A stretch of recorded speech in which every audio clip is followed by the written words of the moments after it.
So there's actually 2 threads on the official forums today about Island Sanctuary that have a lot of traction, both of them. And they're both, some discontent about Island Sanctuary, probably because around this point, most people probably have gotten ranked 10. Like, even I got ranked 10 as of, I think it was Friday, when I had been extremely casual with the content. I was forced to be super casual with the content because I've been in the middle of moving. So I haven't been able to play it as much as I want, and I did manage to get ranked 10 in an extremely low maintenance, low effort way. So I'm not sure I agree with everything here, but it's worth going over because these are threads that both have a lot of traction already. So I got the Island Sanctuary motorcycle and I'm Island level 10. Now what? It's been what? A month since Island Sanctuary release. Well, the grinding only took me a few weeks and I wasn't even going hard at it. Everything is max level. The animals I have are being tended to by mammoths along with a farm. And I'm getting mats back from the granary and I scheduled out the ass for item production and I bought the bike. What now? I mean, I could gather some extra stuff that my mammoths aren't collecting for other crafts, but oh wait, there's nothing else worth for me to buy. Aside from the bike, maybe the veggie mounts. The veggie mounts. That's what I'm gonna call that now. And the suspiciously placed hairstyles, which have nothing to do with Island Sanctuary. It seemed like they were just shoved in it without, should just be buyable. I don't see, there's not an issue with them being buyable with the island. I think that's fine. There's nothing for me to buy. Everything we craft is sellable only, so it's not like I can get special furniture for my actual house. Now, wouldn't that be a kick in the ass if they sold furniture for your house in Island Sanctuary that you can't put down in Island Sanctuary? I'm really glad they didn't do that, okay? Wait a minute, they did, didn't they? Wait, isn't there a straw bed that you can buy from your Island Sanctuary calories? They do, though. They do. I'm remembering it. They have that, the straw bed. And there's the other shit. Yeah, they do that already. They are giving you the kick in the ass. Already. The kick in the ass is active. Basically, the only thing you can do is idle there. But I have a house. And most people without one will just idle in Limsa. Why was this thing? Chat, if you don't have a house, but you have your Island Sanctuary, are you idling in Limsa? Or are you, what are you doing? Congrats, you finished your island. Off to the next content now. Baja. Or something. I mean, this is the thing that happens with everything that they release, though. Like, every single new feature that they release usually has some kind of rewards that you can buy. And then, once you buy all the rewards, you're gonna feel like that. Because they just do not put into this game stuff that you're meant to grind endlessly forever. Like, every single time they add something new, it's the same shit. And I've been playing long enough that I accept it now. It's with Unreal, like the Unreal trial, you can collect enough faux leaves or you can buy the shit off the market board to get all the rewards from that. PvP, if you don't care about, like, actually, you know, getting really involved in PvP and you just care about the rewards, you can grind through, get all the rewards, and then you're done with that. With Eureka, Baldessian Arsenal, you can get all the mounts, you can get all the hairstyles, you can clear Baldessian Arsenal, you can get your sword, you can get your minion, you can get your mount, and then one day you're gonna get all of that shit.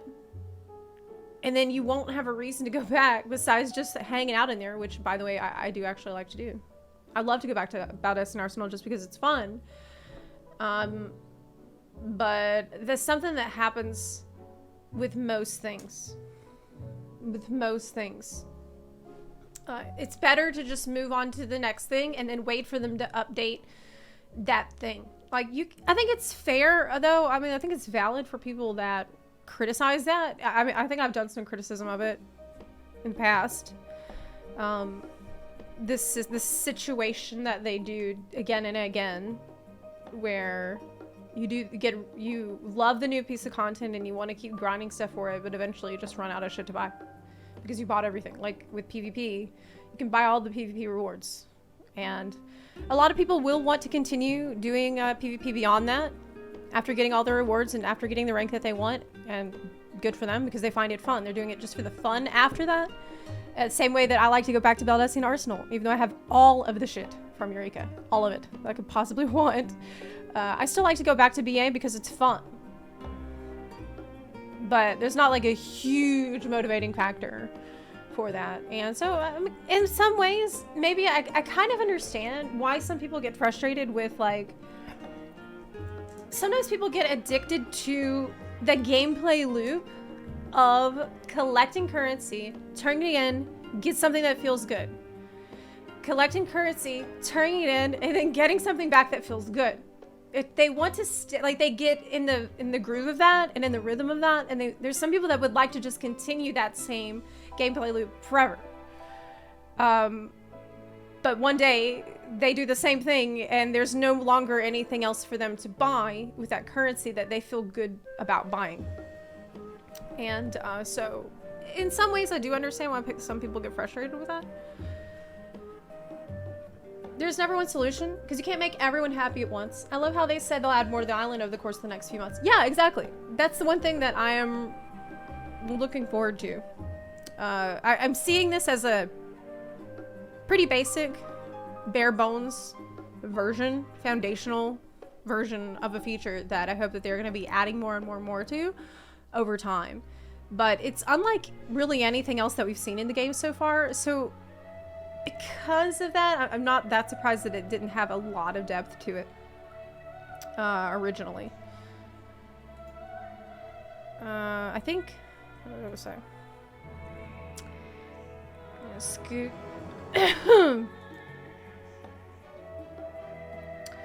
I use my island to host ERP parties. So far, no one has turned up, but I had a good time alone.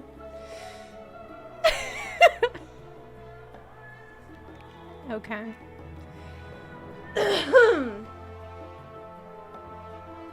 Yeah, it's not Eureka, and there are more rewards than just the motorcycle. More content is coming for the island in 6.3, so we'll have to wait and see what that's about. Relic is soon, and we'll have to see how many will say it's too grindy, not grindy enough. That's kind of another issue, though, because here they said, I'm not expecting it to be anywhere near as much fun as Eureka and Basha. I think they're referring to the Relic, but by the same, like, in the same, by the same token, it seems like Island Sanctuary is what we're getting instead of Eureka zones or Basha zones. And so because of that, I think a lot of people expected the same level of complexity and depth to Island Sanctuary that we would have gotten from something like Eureka or Basha, which both had like a lot going on. Like Basha had the dual system, it had like all these notes you can collect, it had like a ton of stuff that you could sink lots and lots of time into.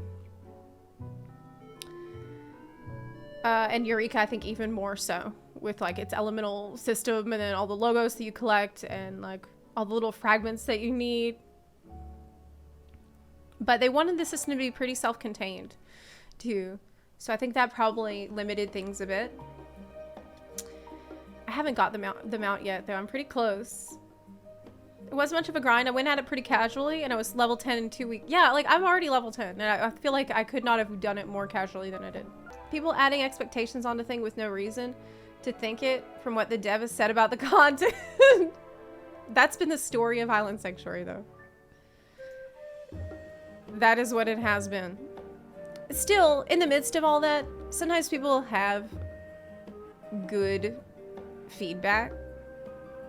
Like this person said, I feel like there's needed to be way more detail in the farming side of things. Building suitable habitats for the animals you're keeping. Feeding them the right type of food. Now, I actually love these ideas.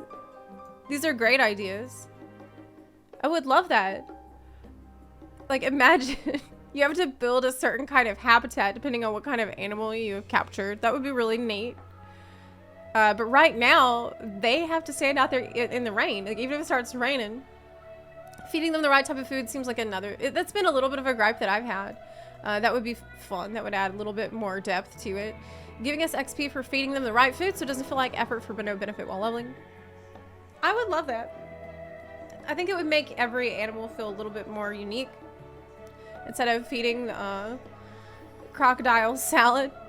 Usually if you're mad about something, you'll complain about it on the forums. If you love something, you're less likely to go to the forums to complain about it. But I still think that it's worth looking at concerns that people have and problems that people have. Because sometimes good ideas can come out of that. The island is fine for me. Like, I like it. I really enjoy going to I go to my island like every day. I go to my island every single day or every other day as much as I can. One thing I really love about it is how I can go there even when I have a tiny amount of time to play. That's what it's made to do. That is what it is made for. If I have like half an hour or less, 20 minutes or less to play the game, which is a rare thing. In fact, I'm kind of grateful for the weird position that I had been in over the past couple of weeks. Because I had been forced to actually experience casual play hours. And normally I have a shitload of time to play the game, and I haven't had that much time though in the past few weeks. I've had, in some cases, half an hour or less to play the game.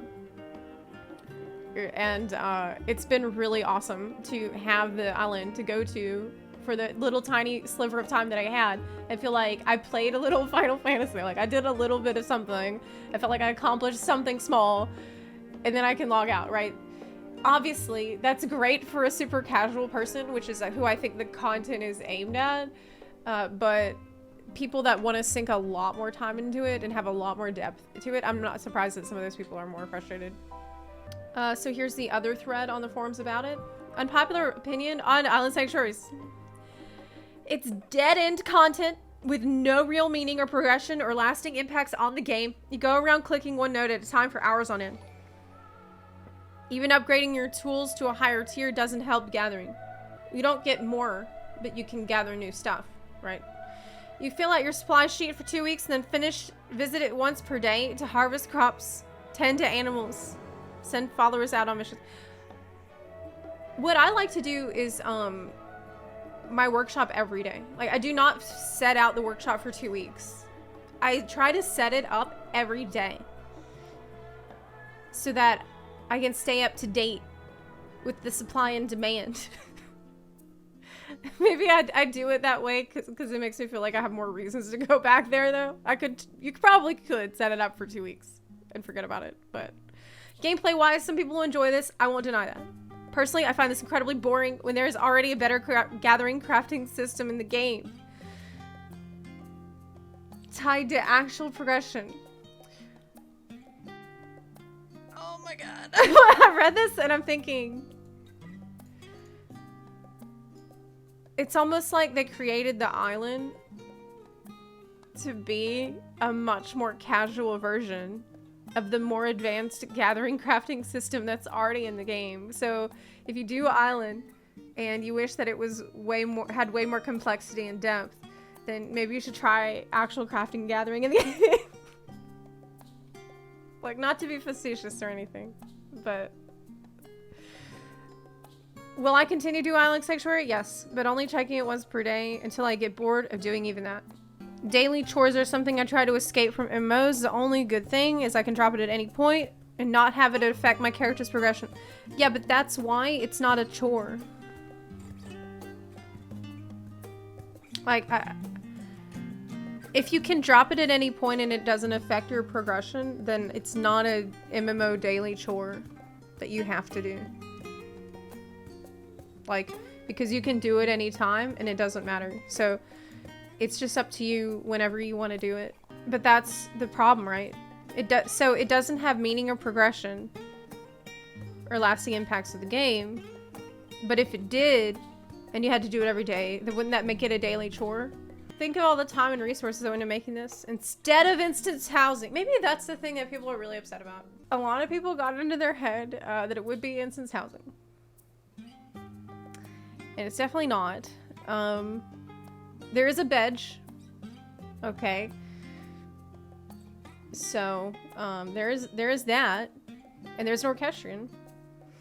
But, it's not instance housing. And Yoshi P definitely never said that it would be instance housing. I never said it would be a society. Oh, wait. Wait, I totally did say that. Wait a minute. Yeah, not yet. Not yet. That's right, Chili Dude. That's right. Me? I never. I don't think I contributed at all to people's false expectations and false hopes for the content.